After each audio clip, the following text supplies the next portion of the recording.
Matayo 21 umurongo waho wa 5. Mubwire umukobwa w'i Siyoni muti, dore umwami wawe aje aho uri, ari uwineza ahetswe n'indogobe n'icyana cy'indogobe. Amen.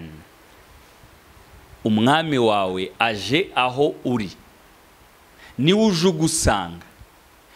Ijambo ry'Imana hano rinyemeza cyangwa rimbwira ko Yesu niwe uza adusanga aho turi.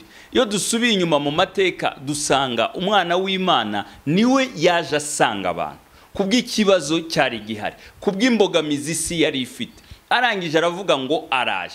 Iki gihe rero niko na n'ubu bikimeze. Aha hari Siyoni avuga ngo we mukobwa w'i Siyoni, umbwirire umukobwa w'i Siyoni. Iki gihe umukobwa w'i Siyoni ni wowe ndetse ni nanjye, kuko turi itorero rya Kristo, turi umugeni wa Kristo. Aza adusanga, niwe uza yishakira umugeni we. Icyo bigusaba ni iki? Ni ukuvuga ngo wowe ijambo ry'Imana rirambwira ngo ukingura umutima wawe ukamukingurira, kandi iyo ukinguye uba ukinguriye ukomeye, kandi ukomeye ntagaza wenyine. Yaravuze ngo numukingurira azazana na data amusangire. Niyo mpamvu nkubwira ngo ukomeye aje mu buzima bwawe, ukomeye aje gukemura ibyananirana, ukomeye icyo agusaba gusa ni ukumwakira mu mutima wawe, maze ukamuha biriya byananiranye kugira ngo agukemurire ibyari byaranze. Ijambo niryo rimbwira ngo ibyananiye abana b'abantu we arabishoboye. Reka amaso yatumbere uwo mwami w'abami, reka wowe ibyiringiro byawe bishire kuri Kristo Yesu,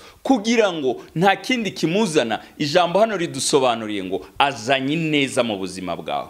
Yaje azanye neza i Siyoni, yaje azanye neza yinjiriye Yerusalemu. Uburyo yinjiramo hano yinjiye ku ndogobe n'icyana cy'indogobe, ariko mu buzima bwawe yakwinjira mu buryo bwinshi. Hari uburyo bumwe buzwi kandi bukomeye bukora, ari bwo Bibiliya imbwira ngo erega kwizera biva mu kumva ijambo rya Kristo. Iri jambo nuryumva ukaryakira nk'iryawe, ndakubwira kandi nkubwiza ukuri, nanjye nibwira ko arakuremera amashimwe, arakuremera ubuhamya, kuko aho umwami ageze ibintu birahinduka, ibyananiranye birakoreka. Wowe kura amaso ku bantu, ukura amaso ahandi ku byo wari wizeye, umwakire mu buzima bwawe, umuhe rugari, ntumushirireho amarimite ayo ariyo yose, ahubwo ureke akore mu buzima bwawe kugira ngo aze gukuraho ibyananiranye. Niyo mpamvu naguha ingero nyinshi zivuga ko aho umwami ageze ibintu birahinduka, kandi abo nakubwira ngo ni abami b'isi,